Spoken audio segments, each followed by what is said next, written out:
പ്രിയപ്പെട്ട സാറാമ്മേ, ജീവിതം യൗവനതീക്ഷ്ണവും ഹൃദയം പ്രേമസുരഭിലവുമായിരിക്കുന്ന ഈ അസുലഭ കാലഘട്ടത്തെ എൻ്റെ പ്രിയ സുഹൃത്ത് എങ്ങനെ വിനിയോഗിക്കുന്നു?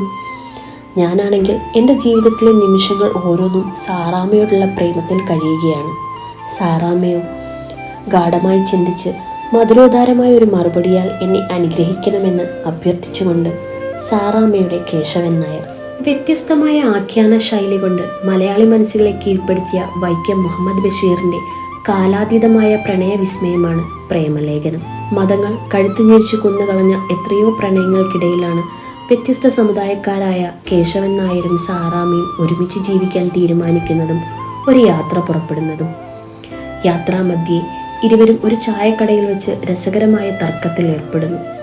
രണ്ടുപേർക്കും ചായ മതിയെന്ന് കേശവൻ നായർ, പോരാ കാപ്പി മതിയെന്ന് സാറാമ്മയും ശാഠ്യം പിടിക്കുന്നു.